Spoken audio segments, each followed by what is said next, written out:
Martin Scorsese, the king of visuals. Crime, drama, biography. His work spans into a multitude of genres, but his stories all relatively take deeper looks into the mentally ill and/or a person's real-life story. If you didn't know, I have a series on my channel where I review AFI's 100 greatest American films of all time. On today's lineup, we have at number 24, Raging Bull, at number 47, Taxi Driver, and at number 94, Goodfellas. I couldn't wait to get away. And because I am a cinephile, I had to throw in an unlisted honorable mention, his first written and directed feature-length film, Mean Streets. So let's talk about Martin Scorsese. Raging Bull. Raging Bull is a 1980 black and white sports biopic film about Jake LaMotta, a middleweight professional boxer who was nicknamed Raging Bull. IMDb says it best, his violence and temper that led him to the top in the ring destroyed his life outside of it. Now, if you don't know me, I'm a 20-year-old girl who loves music and Greek mythology, so naturally, I am not the target demographic of this film. So Raging Bull wasn't my cup of tea per se, but there are a lot of great elements I loved about it. The first was the writing. The story, after all, is a depiction of LaMotta's real life, and I was quite fascinated to see how such a violent job trickles into someone's personal life. The world's middleweight champion was an insecure husband.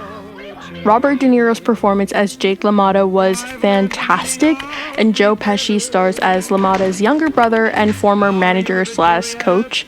This is not the last we'll see of this pair.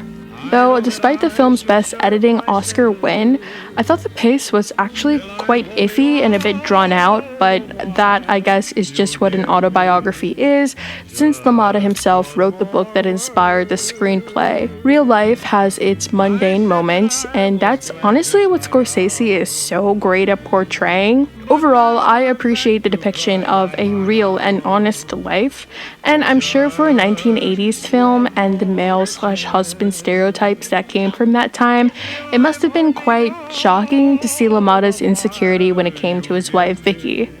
I don't know yet if I love the choice of Raging Bull being shot in black and white, simply because Scorsese to me is such a master at mise-en-scène and coordinating colors, but of course at least one of those elements stayed tried and true. The cinematography was amazing, of course, with his notorious long one takes.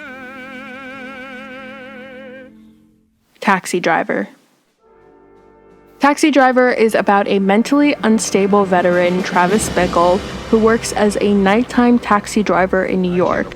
His disgust with what he calls the trash on the streets come out at night. Results in his violent acts to liberate a presidential campaign worker, Betsy, and an underage prostitute named Iris. So my first impression, I thought it was visually pleasing, but I was totally lost in the story. I didn't follow it, and I found it extremely mundane, so I gave it a second watch. Okay, so my second viewing, I like it. Now, I'm still a little iffy on the story. Paul Schrader was doing way more show and not enough tell for me in his writing, but nonetheless, Scorsese as the king of visuals prevails again, so much so that I started picking up on a recurring theme: overhead shots.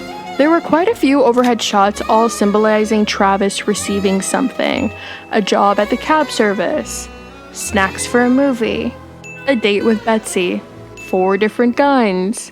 And close to the end, there's an overhead shot or bird's eye view that pans over the aftermath of Travis's killing spree to free Iris from her pimp, played by Harvey Keitel, and his cohorts. I feel in this scene, all the previous overhead shots resulted in this very moment. He first meets Iris, urgently rushing into his cab.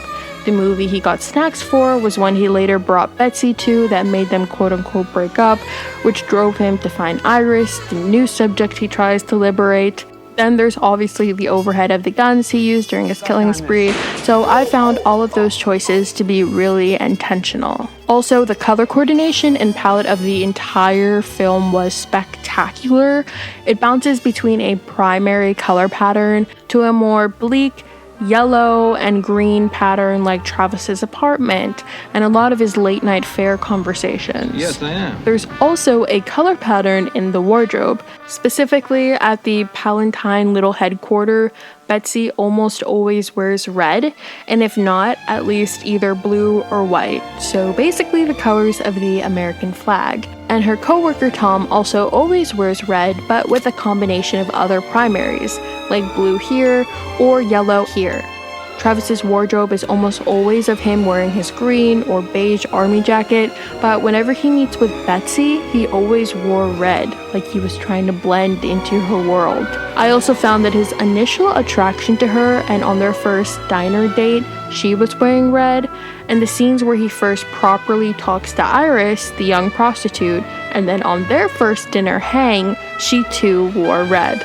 I mean, there's just so much intention behind minuscule details. For example, here, when they show a shot outside of the apartment Travis is buying guns in, just look at each car in the parking lot. And even here, when Travis is parked, they stay very, very consistent with primaries if you notice the color of the cars that are passing. I mean, literally look at that blue and red truck. Overall, maybe a third viewing will get me some clarity on the story, but for now, I can appreciate the well-executed visuals and artistic masterpiece that Taxi Driver is. Goodfellas. As far back as I can remember, I always wanted to be a gangster.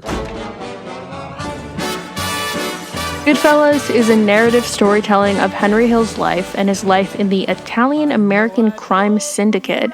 Henry Hill is brilliantly played by Ray Liotta, and his partners in crime are played by Robert De Niro and Joe Pesci. I freaking love this movie, guys. It's the only film out of the three that Scorsese co-wrote based on Pileggi's book Wise Guy, so that maybe explains why I like it more than the other two. I sense heavy inspiration from The Godfather, which came out 18 years prior. At one point, I literally thought we were going to go to Sicily until I remembered that these were two different stories. Godfather, family by blood, Goodfellas, family by choice. I, at first watch, was iffy on the story, but it wasn't until this moment where I knew that I would love this film. Of course, the mise en scène is spectacular, specifically here in this one scene. I mean, the costumes, the production design, down to the wallpaper and the color of the lampshade was all so masterfully put together, but overall, the one element I loved the most was the cinematography. Again, it all comes back to Scorsese's notorious one-take shots, like here when Henry and Karen, on their second but first official date, walk through the kitchen up to when they get seated before the show starts. And here when Janice, mistress to Henry, shows around the apartment he bought her. What I also loved was the pacing of the film. Though it's 2.5 hours, a lot of the transitions that show time has passed were executed very well.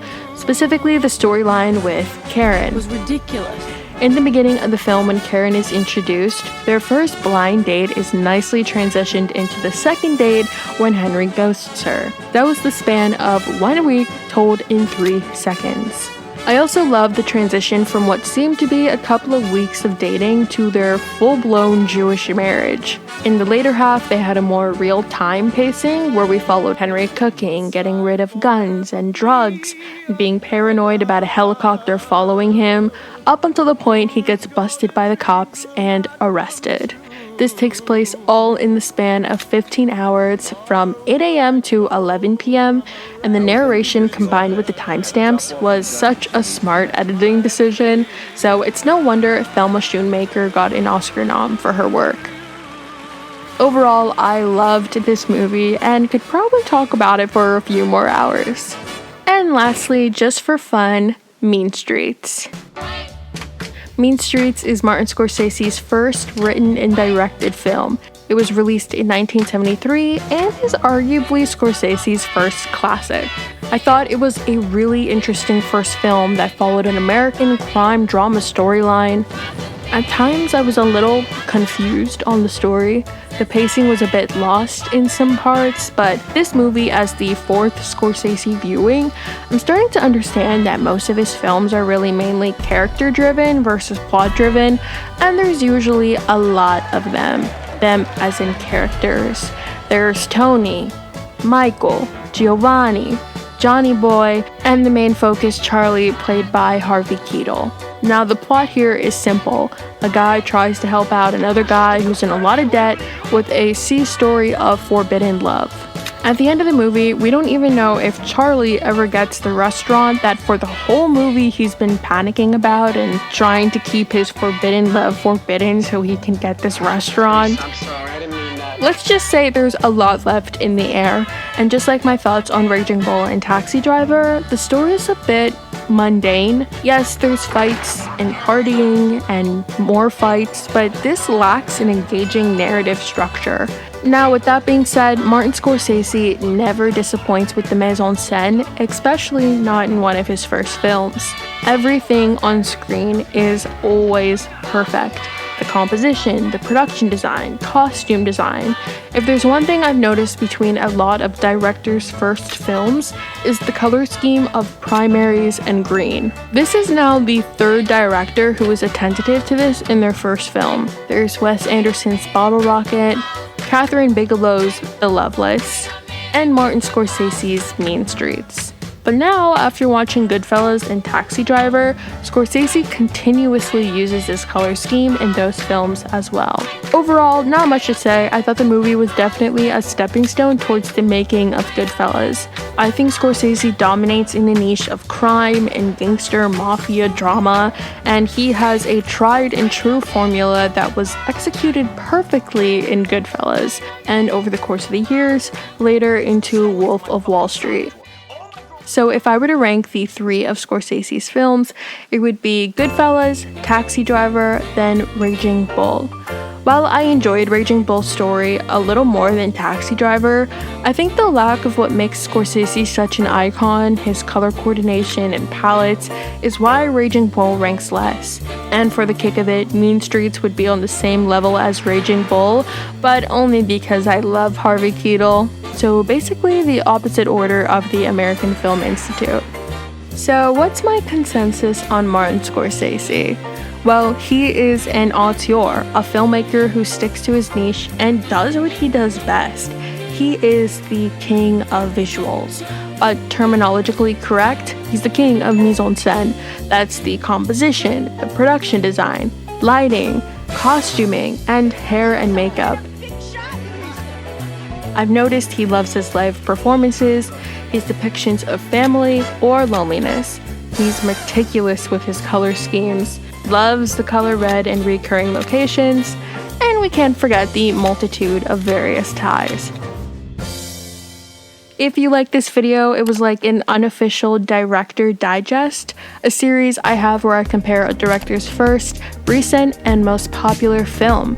Check out my Wes Anderson video if you haven't already, and let me know what your favorite Martin Scorsese film is in the comments below. Anyway, thank you so much for watching, and I'll see you guys next time. Bye!